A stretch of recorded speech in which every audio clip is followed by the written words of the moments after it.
ایک ایسی شہزادی کی ولادت کی محفل ہے یہ جن کا ذکر کم ہوتا ہے، اور جیسا ابھی بتایا گیا کہ دسترخوان بی بی ام کلثوم بھی ہے۔ یہ اتنا بڑا دسترخوان ہے کہ اگر ریئلی رزق کی برکت چاہتے، اس میں کوئی if and but نہیں ہے، شک کرو گے تو کچھ نہیں ملے گا۔ علی کی اس بیٹی کا ذکر اور علی کی اس بیٹی کا دسترخوان۔ مولا کے 4 بچے ہیں، مولا حسن، مولا حسین، شہزادی زینب، شہزادی ام کلثوم۔ 2 بچوں سے دسترخوان مشہور ہے، ایک مولا حسن کا دسترخوان ہے، ایک شہزادی ام کلثوم کا دسترخوان ہے۔ میں یہ نہیں بول رہا کہ مولا حسین اور شہزادی کے دسترخوان نہیں ہے، لیکن جو تاریخ میں مشہور ہے، یتیم پرور، غریبوں کو کھلانا، جس طرح مولا حسن کا دسترخوان تھا اسی طرح شہزادی ام کلثوم کا دسترخوان تھا۔ شہزادی ام کلثوم کو زینب صغرا بھی کہتے ہیں۔ زینب کبریٰ تو شہزادی زینب سلام اللہ علیہ، وہ بڑی تھی اور یہ صغرا ہے، یہ چھوٹی تھی۔ ان کا سن جب شہزادی کونین کی شہادت ہوئی 11 ہجری میں تو 3 یا 3.5 برس کا ہے۔ بی بی زینب میں اور شہزادی ام کلثوم میں، آپ کو ہسٹری بتا رہا ہے اس لیے کہ عام طور پہ شہزادی ام کلثوم کا ذکر تاریخ میں بھی کم ہے اور پڑھا بھی کم جاتا کہ بی بی کا کنٹریبیوشن کیا ہے ٹورڈز اسلام۔ خاموش رہ کر اسلام کو بچایا، اس لیے کہ بی بی زینب سامنے سے لیڈ کر رہی تھی، اور خاندان اہل بیت کی جو خواتین تھی ان کا ذکر اس طرح عام نہیں ہوتا تھا اس زمانے میں۔ اور یہ تو بی بی فاطمہ کے بچے ہیں تو ان کے لیے تو بہت احتیاط تھی، حجابات تھے، پردے تھے۔ اس کے بعد شہزادی ام کلثوم کا ذکر جو بھی آیا تاریخ میں۔ آپ کی شادی محمد ابن جعفر طیار ابن ابو طالب سے ہوئی تھی۔ محمد ابن جعفر طیار یہ کون ہے؟ جناب جعفر طیار کے چھوٹے بیٹے۔ 2 بھائیوں سے 2 بہنوں کی شادی تھی۔ عبداللہ ابن جعفر طیار ابن ابو طالب سے شہزادی زینب کی ہوئی، ان کے چھوٹے بھائی محمد ابن جعفر طیار ابن ابو طالب سے شہزادی ام کلثوم کی شادی ہوئی۔ آپ کے پاس بچے نہیں تھے، آپ کی اولاد تاریخ میں نہیں ملتی۔ دوسری چیز، آپ کی زندگی میں آپ کے شوہر محمد ابن جعفر طیار کا انتقال ہو گیا تھا، تو بعض روایتوں میں یہ ہے کہ کربلا جب آپ آئی تھی تو بیوہ تھی اور پوری زندگی انہوں نے گزاری۔ اسی طرح بچے بھی نہیں تھے تو انہوں نے اون محمد کو اپنے بچوں کی طرح پالا ہے۔ اور جناب عباس کے بارے میں بھی ہے کہ اسی لیے ایک روایت سے آپ کو ملے گا کہ شب عاشور جناب عباس نے یہ کہا تھا کہ بی بی میں آپ کی طرف سے فدیہ بنوں گا۔ کئی روایتیں آپ کو ملیں گی۔ شہزادی ام کلثوم کی لحد مبارک اللہ ہم کو زیارت نصیب کرے۔ ایک سیریا میں بتائی جاتی، قبرستان میں، سیریا اللہ ہم کو زیارت نصیب کرے بی بی کی۔ وہاں پہ قبرستان جو ہے، اس قبرستان میں شہزادی ام کلثوم کی کا روضہ ہے، ذریعہ مبارک ہے۔ ایک روایت یہ ہے کہ آپ مدینہ منورہ میں جنت البقیع میں دفن ہے۔ میں اس کی بحث میں نہیں جا رہا کہ کہاں پہ بی بی دفن ہے۔ بہرحال 2 جگہ ہیں جو تاریخ میں ہیں، آپ سیریا جائیں گے تو آپ کو وہاں ملے گا۔ اور جنت البقیع کے لیے بھی ہمارے علماء نے لکھا کہ آپ جنت البقیع میں جو ہے آپ کا مدفن ہوا اور وہیں پہ آپ کی لحد۔ اس وقت جنت البقیع میں اللہ جنت بقیع کی تعمیر کروا دے اور روشن کر دے۔ یہ بہت امپورٹنٹ دعا، اپنی ہر نماز کے بعد یہ دعا مانگنا کہ جنت البقیع کی تعمیر ہو۔ 100 اور آلموسٹ 100 ایئرس ہو گئے اس کا انہدام ہو کے۔ وہاں پہ تو اب کچھ بھی نہیں، آپ اگر جا کے دیکھیں بقیع میں تو کچھ نظر ہی نہیں آتا سوائے 4 معصومین کے قبور ہے، شہزادی کونین کی ہے، بی بی فاطمہ بنت اسد ہے، جناب ام البنین ہے، کچھ بھی نہیں ہے جنت نشان پتھر رکھے ہوئے ہیں اور لوگ بتاتے بھی نہیں ہیں۔ بہرحال وہ بحث میں نہیں جا رہا۔ آپ کی مدفن یا بقیع میں ہے یا سیریا میں ہے، بہرحال دونوں جگہ جانا ہے۔ اسی لیے جب جنت البقیع جانا تو شہزادی ام کلثوم کی زیارت ضرور پڑھنا۔ اب جب آپ سیریا جائیں گے انشاءاللہ وہاں پہ تو آپ کی قبر مبارک ہے، وہاں پہ تو آپ جا کے زیارت پڑھیں گے۔ بہرحال شہزادی ام کلثوم نے کئی چیزوں پر تاکید کی اپنے چاہنے والوں کو، کئی چیزوں جس میں اپنے بابا کی ولایت کو جیسے شہزادی زینب نے پروپوگیٹ کیا، اسی انداز سے بی بی ام کلثوم نے امام علی کی ولایت کو دنیا تک پہنچایا۔ کیوں؟ یہ بی بی فاطمہ صلوات پڑھ لیں۔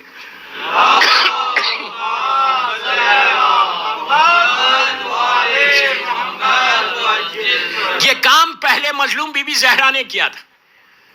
یہ کام پہلے مظلوم بی بی زہرا نے کیا کہ ولایت امیر المومنین کو دنیا تک پہنچا. کہاں کب کیا؟ جب آپ انجرڈ ہوئی، زخمی ہوئی، اس کے 75 دن زندہ رہی یا 90 دن زندہ. دیکھیے میں آپ کو ہسٹری بتا رہا، 75 ڈیز زندہ رہی یا 90 ڈیز زندہ. یہ 75 دن میں رسول کی بیٹی گھر میں بیٹھی نہیں رہی، بلکہ مدینے کے ایک ایک گھر میں جا کے امیر المومنین کی ولایت کو پیش کیا. تو یہ سنت بنی ہمارے لیے بھی کہ ولایت امیر المومنین کو پروپوگیٹ کرنا، یہ سیرت فاطمہ. اور بی بی کے بعد یہ عمل شہزادی زینب نے بھی کیا اور شہزادی ام کلثوم نے بھی کیا. شہزادی ام کلثوم کا ایک عجیب جملہ ہے، آپ کہتی ہیں کہ بابا کی محبت میں تم کو یقین عطا ہوگا. نہیں سمجھے آپ دوستو؟ رات بھر آپ عبادت کرو اور یقینی نہیں ہو تو فائدہ کیا ہے؟ اس سے بہتر یہ ہے کہ 2 سجدے کرو یقین کے ساتھ اور رات میں سو جاؤ. یقین، بیلیو سٹرونگ کرنا ہمیشہ. جب تک یقین نہیں آئے گا نا، کچھ نہیں ملنے والا ہے. ہر عبادت میں کہا گیا یقین. اور ہم اس علی کے ماننے والے کہ جس نے یہ کہا کہ میرے سامنے سے حجابات ہٹ بھی جائیں تو میرے یقین میں کمی نہیں ہوگی. تو یقین کو ہمیشہ، یقین کو ڈیولپ کرو، یقین کو بیلیو کرو. یقین کیسے آتا؟ رزق حلال کھانے سے. میں نے بہت بلنٹلی میں بول رہا، اگر حرام رزق پیٹ میں رہے گا تو یقین تمہارے پاس سے رخصت ہو جائے گا. اور یقین نہیں ہے تو کوئی فائدہ نہیں، کوئی فائدہ. یقین کا میں ایک واقعہ بتاتا آپ کو، بڑا مشہور واقعہ ہے جناب میثم تمار کا. خوش ہوں گے آپ کہ کیا یقین تھا. میثم تمار سب جانتے ہیں کہ کون تھا میثم. امام علی کا ایسا شیعہ، ایسا چاہنے والا. اس کا یقین معراج پہ تھا. 60 ہجری کا واقعہ، غور سے سنو. 60 ہجری کا واقعہ ہے، کربلا کا واقعہ ابھی نہیں ہوا. ظالم ابن زیاد گورنر بنا اور کوفے میں امام علی کے شیعوں کو اس نے اریسٹ کرنا شروع کیا، گرفتار کرنا شروع کیا. کرتے کرتے آخر میں اس نے ہاتھ ڈالا جناب میثم تمار کے اوپر.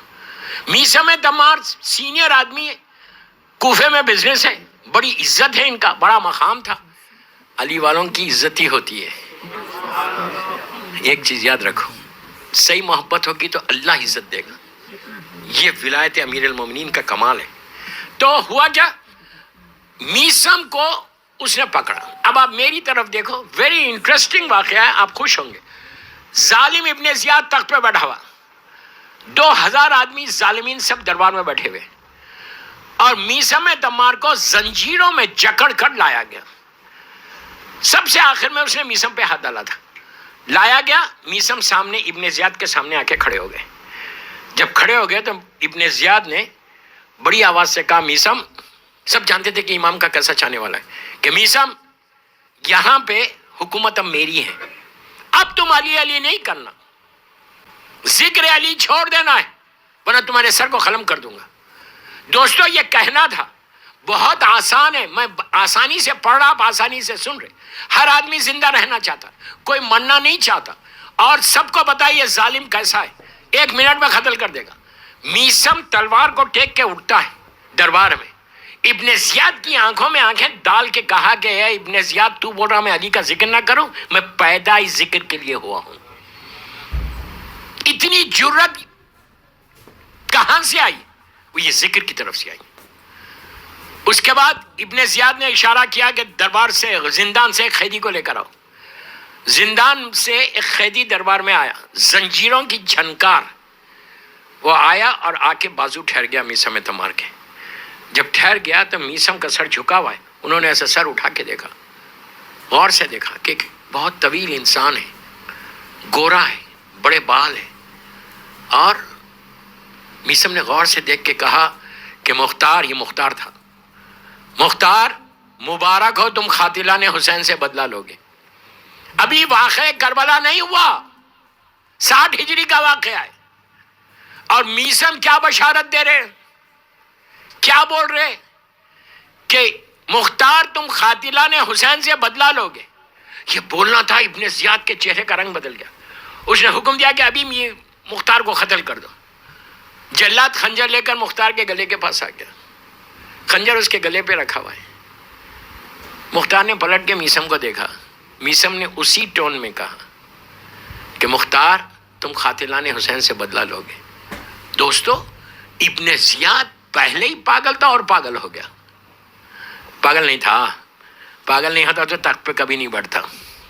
اس نے کہا کہ اسی وقت رائٹ ناؤ جلاد کو حکم دیا کہ اس کو قتل کر دو، اس کے سر کو قلم کر دو. جلاد خنجر لے کر ایسا آ گیا، بالکل مختار کے گلے پہ خنجر ہے. اب خنجر چلنے والا ہے، ایک لمحے میں زندگی ختم ہو جائے گی.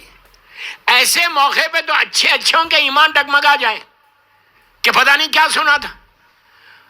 مختار نے پلٹ کر اب دیکھا میثم کو کہ اب کیا کہتے ہو. دوستو اب تک جو یقین تھا وہ وہی تھا، لیکن اب یقین معراج پہ چلا گیا. مختار میثم نے بآواز بلند کہا کہ مختار اس نے کہا ہے جو لوح محفوظ کی تحریر کو بدل سکتا. بس یہ کہنا تھا.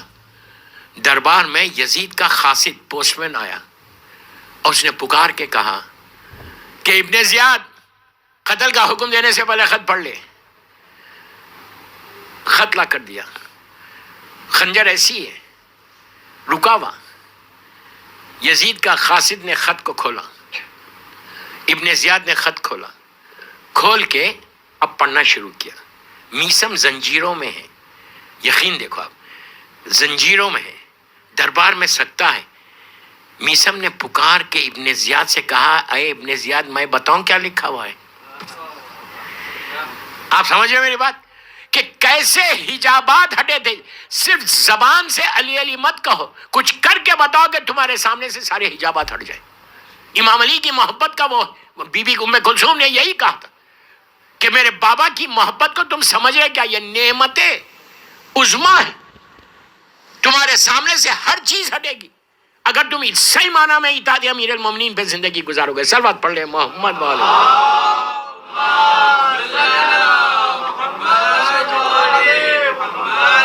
عزیزوں بس یہ کہنا تھا. یزید نے لکھا تھا کہ ابن زیاد میرے ایک وزیر نے سفارش کی جس حالت میں مختار ہے انہیں رہا کر دے.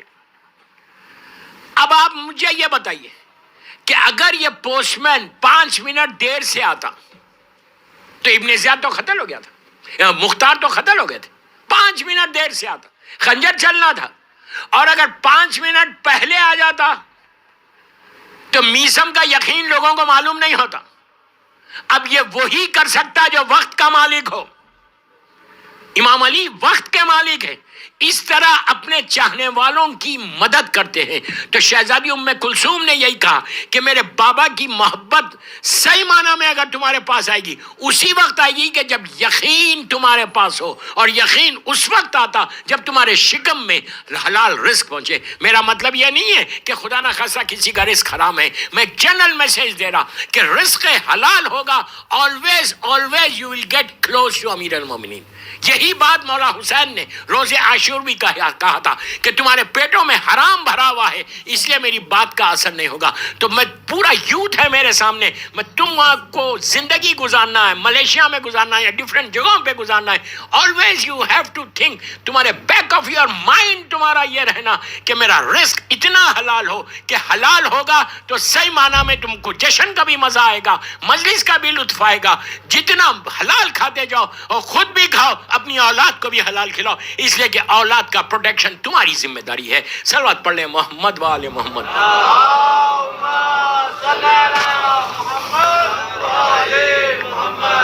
یہ مت بولو کہ بزنس اگر میں کرتا ہوں ملیشیا میں تھوڑا سا جھوٹ چلتا ہے. مجھ سے سوال کیا گیا تھا، میں وہی بات کہہ رہا. بہت بڑے بزنس مین جو لوگ پیسے والے ہوتے نا وہ لوگ نو نہیں سنتے. آپ کو اتفاق نہیں ہوا ہوگا، پیسے والوں کے ساتھ رہنا ایک جہاد ہے، حق بولتا ہوا. اور ان کے کلچر میں نہیں رہتا نو، وہ یسر کے لوگ ہیں. بہت بڑا بزنس مین، اس نے آگے کہا مولانا کیا تھوڑا جھوٹ چلتا ہے اسلام میں؟ کاروبار میں کیا میں جھوٹ تھوڑا بول سکتا؟ اب میں اس کو کیا بولوں؟ پیسے والا ہے اور میں تو ملینرز کے ساتھ رہتا ہوں. میں ملینر نہیں ہوں دنیاوی لحاظ سے، علی کے پاس ملینر ہوں، آپ بھی وہی ہیں. تو اس نے کہا کہ تھوڑا جھوٹ چلتا ہے تھوڑا سا. میں نے کہا why are you asking me, go and ask Imam Ali, مولا علی کو پوچھو. تو وہ کہا مولانا یہ 21ویں صدی ہے، 21st سینچری ہے. 21st سینچری میں سکسیسفل بزنس مین، کامیاب بزنس مین وہی بنے گا جو جھوٹ بولے گا. تھوڑا تو بولنا ہی پڑے گا. میں نے کہا نہیں. اس کے بعد اس نے کہا کہ یہ بتائیے کیا امام علی کے زمانے میں کوئی بڑا بزنس مین تھا کہ جس نے کبھی جھوٹ نہیں بولا اور بڑا بزنس مین بن گیا؟ میں نے کہا یس تھا. اب اس کے کان کھڑے ہو گئے کہ آخر تھا کون وہ؟ میں نے کہا میسم تمار. اس نے کہا میسم بزنس مین تھا؟ میں نے کہا کوفے کے بہت بڑے مال میں شو رومز تھے، ملیشیا کے مال میں نہیں. کوئی بعد میں مجھ سے مال کا نام نہیں پوچھنا، میں آپ کو آپ کی زبان میں بات کر رہا ہوں. آپ خاموش ہیں نا تو آپ کی زبان کو سے بات کر رہا ہوں. کہ اس نے کہا کہ میں نے کہا بہت بڑا مال تھا کوفے میں، اس میں کئی شو رومز تھے میسم کے. تو اس نے کہا کہ بزنس کیا تھا وہ میسم کا؟ میں نے کہا کھجور کا. تمار کھجور کا. اس نے کہا کھجور کا بھی کوئی بزنس ہے؟ آج کے زمانے میں کھجور کا کوئی ویلیو نہیں ہے، بزنس نہیں ہے. اس زمانے میں کھجور کا اتنا بڑا بزنس ہوتا تھا جیسے آج کوئی ڈائمنڈ مرچنٹ ہو، ڈائمنڈز کا کام کرے. کتنا بڑی بات ہے اس کے شو روم سے. میں نے کہا کھجور تو مسلمان کھائے نہیں پیٹ بھر کے. صحیح بخاری کی روایت یہ ہے کہ وہ تو شکر ادا کرو، علی نے خیبر کو فتح کیا، مسلمان مالدار ہو گیا، اس کے بعد ہی ان لوگوں نے پیٹ بھر کے کھایا. تو بہرحال تو اس نے کہا کہ کھجور کا بزنس. تو اب سنو، وہ بزنس مین مجھ سے کہنے لگا کہ مولانا یہ بتائیے کہ ایک کھجور بھی میسم نے اپنی پوری زندگی میں جھوٹ بول کے نہیں بیچا؟ کہ کل کا تھا اور انہوں نے کسٹمر کو کہا یہ فریش ہے، کبھی نہیں بیچا؟ میں نے کہا نہیں بیچا. اس نے کہا ہاؤ کین یو سے دس، آپ اتنی گارنٹی سے کیسا بول رہے ہیں؟ کوئی کتابوں میں ہے؟ میں نے کہا کوئی کتاب میں نہیں. تو کہا جب کتابوں میں نہیں ہے تو آپ اتنے یقین کے ساتھ کیسا بول رہے ہیں کہ ایک کھجور، آدھا کھجور بھی میسم نے جھوٹ بول کے نہیں بیچا؟ غور سے سنو. اس نے کہا آپ کیسے بول رہے ہیں؟ میں نے کہا یہ کتاب میں نہیں ہے لکھا ہوا کہ میسم نے جھوٹ بولا یا نہیں بولا کاروبار میں، لیکن یہ ضرور لکھا ہوا ہے ہر کتاب میں کہ کوفے میں کبھی کبھی میسم بیزی رہتے تھے، بازار جانا پڑتا تھا، مارکیٹ جانا پڑتا تھا. تو وہ مولا علی کو بلا کے کہتے تھے یا علی 1-2 گھنٹے میری دکان پہ بیٹھ کے دھندا کرو. میں نے کہا علی اس دکان پہ کبھی نہیں بیٹھ سکتا جہاں مہمانی ہو. کیا بول رہا یار میں؟ امام کا بیٹھنا بتا رہا کہ کتنا حلال رزق تھا. اس میں 2 پیغامات جو شہزادی ام کلثوم کے تھے وہ میں نے دیا آپ کو، یقین اور رزق حلال. بی بی کے یہ بہت آپ کی نصیحتوں میں شہزادی کی کچھ نصیحتیں ہیں جو اپنے چاہنے والوں کو کی. میرے بابا کے چاہنے والوں ہمیشہ یاد رکھو کہ یقین کو بڑھاؤ اور رزق حلال کھاؤ. دوستو یہ اتنی امپورٹنٹ چیز ہے کہ اگر یہ ہم نے آج شہزادی کی ولادت کی محفل میں اگر ہم یہ ہمارے پاس یہ آ جائے اور ہم یہ یقین کر لیں کہ ہم آج کے بعد اگر اب تک کھاتے بھی تھے، اس لیے کہ میں صرف جو باب الہدایہ میں بیٹھا ہوا ان کے لیے نہیں پڑھ رہا، یہ میرا جشن پوری دنیا سن رہی، میں جو بھی سن رہا جہاں پہ بھی سن رہا ان سب کے لیے پیغام ہے کہ اگر تم کرتے بھی تھے اب تک، لیکن آج کے بعد یہ اتنی برکتوں والا مہینہ آیا ہے شعبان کا، اس مہینے کو منسوب کیا گیا اللہ کے رسول سے. سرکار بول رہے یہ میرا مہینہ ہے، رحمت للعالمین کا مہینہ. اس میں سب سے زیادہ ثواب سلوات پڑھنے کا ہے، چیریٹی کرنے کا ہے. غریب عام مہینوں میں جو اگر تم کو 1 نیکی ہے تو اس میں 100 نیکی ہے. یہ مہینہ کہتے ہیں کہ وائے ہو اس پر کہ شعبان آ جائے اور وہ اپنے اعمال کو آگے نہ بڑھا لے. یہ بہترین، اور اس کا آغاز ہی سیدانیوں کی ولادت سے ہوا. اب اس سے بڑی برکت اور کیا ہوگی کہ جس مہینے میں کوئی غم ہی نہیں، اللہ نے رکھا ہی نہیں غم، اس لیے کہ حسین آیا ہے. شہزادی ام کلثوم کا مقام، رتبہ، منزلت اتنی بلند ہے کہ جیسے شہزادی زینب کے معرفت کو کوئی حاصل نہیں کر سکتا، اسی طرح شہزادی ام کلثوم کی معرفت کو حاصل نہیں کر سکتا. جیسا مقام بی بی زینب کا ہے ویسی مقام شہزادی ام کلثوم کا ہے کہ دل کو سکون پہنچانے والی بیٹی تھی. اور امام علی دونوں بیٹیوں کو اسی انداز سے چاہتے تھے. بی بی ام کلثوم کے تعلق سے کئی روایتیں ہیں شادی کے تعلق سے. میں بار بار اس پہ سٹریس کر رہا کہ آپ کے شوہر کا نام محمد ابن جعفر طیار ابن ابو طالب تھا. یہ یاد رکھو ہمیشہ. تاریخ میں کچھ اور بھی ظالمین نے نام لیتا ہی نہیں میں ممبر سے. ظالمین نے کسی اور کا نام بھی لکھا کہ شہزادی کا نکاح ان سے نہیں ہوا تھا. میں ایک ایک جملے کا ذمہ دار ہوں. شہزادی کا نکاح جناب جعفر طیار کے چھوٹے صاحبزادے محمد کے ساتھ ہوا تھا اور بڑے صاحبزادے سے جناب عبداللہ سے شہزادی زینب. دو چچازاد بھائی سے یہ دو چچازاد بہن کی، اور دونوں نکاح مولا کی زندگی میں ہوا تھا. امام علی علیہ السلام کی لائف میں مولا نے کروایا اپنے بھتیجوں سے. دونوں کیا مقام ہے. عبداللہ اور جناب محمد ابن جعفر طیار بھی سیریا میں دفن ہے، اور بعض روایتوں میں آپ کی لحد بھی مدینہ منورہ میں ہے. میں آپ کو صرف تاریخ بتا رہا کہ شہزادی ام کلثوم کے ساتھ کیا ہے. اور ایک بات آپ کو بولوں کہ جتنا کربلا سے کوفہ، کوفے سے شام بی بی زینب کے خطبے ہیں، جتنے خطبے ہیں شہزادی ام کلثوم ساتھ ساتھ ہے. نام نہیں آ رہا زینب صغرا بول کے آ رہا نام. زینب کبریٰ تو شہزادی زینب سلام اللہ علیہ، یہ چھوٹی شہزادی. ہر وقت پورا کربلا کا کارنامہ دفن ہو جاتا اگر یہ دو بہنیں اور چوتھے امام نہ ہوتی. زندہ ہے کربلا صرف یہ دونوں شہزادیوں سے اور چوتھے امام سے.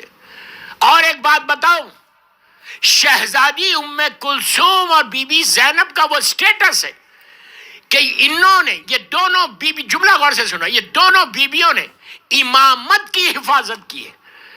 دو اماموں کو بچا کر واپس لا لیا، چوتھے امام کو اور پانچویں امام کو. کربلا میں پانچویں امام بھی تھے. امامت کی حفاظت کی ہے، دو اماموں کو بچا کے لا لیا، ورنہ 63 یا 64 بچے گئے تھے ساتھ کربلا سے شام. کوئی بچہ بچ کے نہیں آیا، کوئی بچہ بچ کے نہیں آیا، صرف چوتھا امام اور پانچویں امام بچ گیا. یہ دونوں کی حفاظت کرنے والی کا نام ام کلثوم اور زینب ہے. صلوات پڑھ لیں محمد والے محمد. ایسی حفاظت کی کہ انسان تصور نہیں کر سکتے کہ کیسے ماحول میں.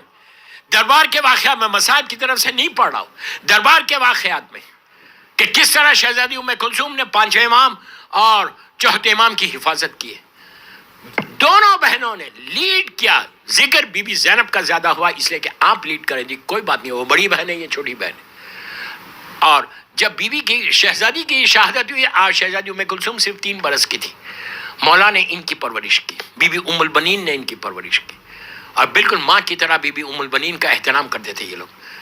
انشاءاللہ جناب عباس کی ولادت کی جو محفل پڑھوں گا اس میں بتاؤں گا کہ بی بی ام البنین کا بھی کیا مقام ہے. تو بس دوستوں، میں اپنی تقریر کو ختم کرا. جو ٹائم دیا گیا تھا اس ٹائم پہ محدود ٹائم ہے یہاں پہ. تو بہرحال آپ کوشش کرو کہ شہزادی ام کلثوم کی زیارت کتابوں میں موجود ہے. اگر یہاں ہے تو تم پڑھا دو گے.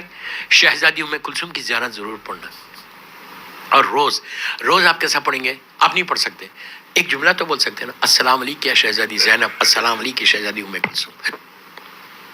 اس طرح سلام روز کرو، روز. آپ بولیں گے سلام سے کیا فائدہ؟ آپ کو معلوم سلام سے رشتہ بنتا ہے، ریلیشن شپ بلڈ ہوتی ہے. اگر تم لوگ روز یہ 14 معصومین کے نام لے کے اور دونوں سیدانیوں کے نام لے کے مولا عباس کے ساتھ اگر روز تم زیارت پڑھو، اس لیے کہ دوستو غور سے سنو، سلام واجب نہیں، جواب سلام واجب ہے. جواب ہے سلام واجب. جب آپ یہاں کھڑے رہ کر شہزادی ام کلثوم کی زیارت پڑھو گے، جب تم بولو گے کہ السلام علیکم بنت امیر المومنین، سلام واجب نہیں ہے، جواب سلام تو واجب ہے. اور سلام کا جواب دیا کیسا جاتا؟ میری طرف دیکھو، جواب دیا ابھی جیسے میں انٹر ہوا امام بارگاہ میں، نام سے واقف نہیں ہوئے، مومنین کے چہروں سے واقف ہوا. آج 6 دن ہو گئے. ایک مومن نے سلام کیا، میں کوئی دوسری طرف دیکھ رہا تھا، جیسے اس نے سلام کیا میں نے اس کی طرف دیکھا، دیکھ کے مسکرایا. میں نام سے واقف نہیں تھا، مسکرایا. دوستو جواب جب دیا جاتا تو مسکرا کے دیا جاتا، ادھر ادھر دیکھ کے دیا نہیں جاتا.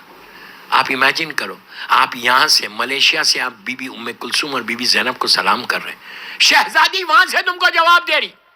اگر روز تم سلام کرتے رہو روز، دنیا میں بھی یہ اصول ہے کہ مثال کے طور پہ ملیشیا میں آپ کے گھر کے اندر، گھر کے پاس آ کے روز کوئی مومن تم کو سلام کر رہا، اجنبی ہے، ایک دن 2 دن 3 دن 4 دن 5 دن کے بعد وہ جانا پہچانا بن جائے گا، اس کے چہرے سے تم واقف ہو جاؤ گے۔ کتنی بڑی بات ہے کہ شفاعت کے لیے یہ علی کی دونوں بیٹیاں تمہاری شافی بن جائیں گی، تم روز ان کو سلام کرو۔ اور بی بی کہا یہ ہماری ماں کی ہیں، سلام کرو گے روز بی بی جواب دے گی، کم از کم تمہاری دعا ان بی بی کے وسیلے سے اللہ کی بارگاہ تک تو پہنچے گی۔ لازم سلام کرنا۔ اب میں ایک بہت آسان چیز دے رہا آپ کو، آپ صرف اتنا بولے السلام علیکم شہزادی زینب، سلام اللہ علیہ، سلام علیکم شہزادی ام کلثوم۔ پوری زیارت نہیں پڑھ سکتے، جیسا سلام علیکم یا ابا عبداللہ بولتے، سلام علیکم یا امیر المومنین بولتے، مولا کے ساتھ ان کے بابا کا نام ضرور لینا، علی ابن ابی طالب بولنا، سلام علیکم یا امام حسن ابن علی، سلام علیکم یا ابا عبداللہ، سلام علیکم مظلوم بی بی فاطمہ، سلام علیکم یا رسول اللہ۔ اس طرح سے روز سلام کرو، تم بولو، تم دیکھنا کہ تمہاری زندگی یہاں کیسے بدلتی ہے۔